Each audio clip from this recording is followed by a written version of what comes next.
back. Anti-Semitic content on social media platforms has surged in recent years and is often fueled by algorithms, which are programmed to register engagement. So the more engagement a post receives, the more users see it.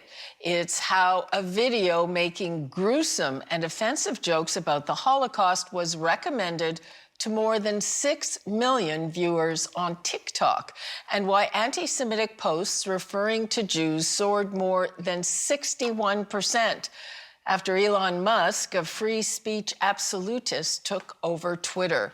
So, to what extent is the narrative that hate speech is free speech winning out on these platforms? Irwin.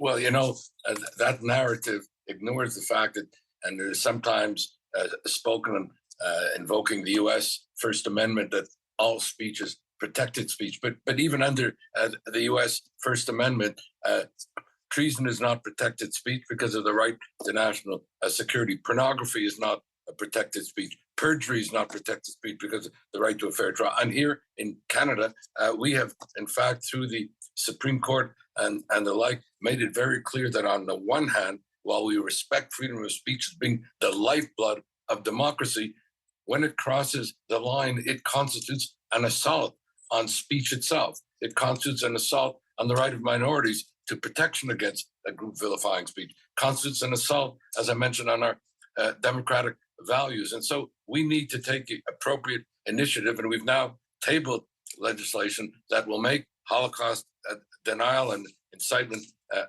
to hate a criminal act. And I think what is necessary at this point is to work as well with the social media companies, because there has to be accountability on their part too. They become the gatekeepers. They've shirked gatekeepers that. They've shirked that time and again. That's right. And that's why we need legislative initiatives at this point for purposes of bringing about that accountability. Dara, you're nodding your head. What he said about normalization is really to me, the deeper concern than what one celebrity says in one news cycle or something like that. I think that we're looking at such a much larger, a much larger problem of normalization of this. I want to go back to the idea of conspiracy theories, though, because that is really what distinguishes anti-Semitism from a lot of other bigotries, is that it isn't just sort of a social bigotry where like, oh, this group of people is inferior to, I believe this group of people is inferior to me. It's also a conspiracy theory, which in effect is kind of, strangely the opposite. It's saying this group of people are these like supervillains who are somehow controlling the world behind the scenes. This is the piece of this that makes this so incredibly durable and so flexible and so able to appeal to people, because it is very seductive, because it makes uneducated people feel educated. It makes people who encounter this information think, oh, wow, I now have this like secret knowledge that not everyone has, right? And then that makes people feel empowered. This is sort of the secret to the durability of conspiracy theories. Well, I think Dara hit the nail on the head when she said that anti-Semitism can feel like being like education, or like an answer to a secret for so many. It can feel like justice to those seeking justice. But I think that education is our best resource and our best tool in combating it. And I actually think it begins earlier than university. I think it begins with school-age children. In the last year, we saw an average of 2 anti-Semitic incidents in Toronto schools per week. So it's alarming. And most of those students were in middle school.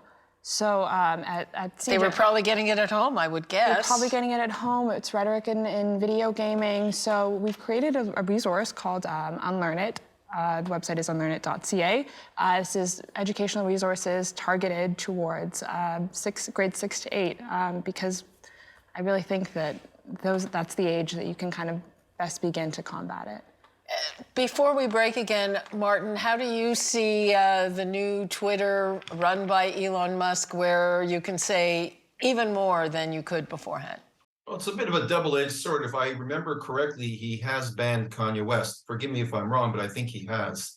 So that's a step in the right direction. Yes, he is allowing a lot of other people to voice borderline anti-Semitism, and that's a big problem too. There's got to be a big social media counteroffensive where major celebrities who've got millions of people behind them have got to come up with a big counterattack on this type of hate. We'll pick this up on the other side of the break.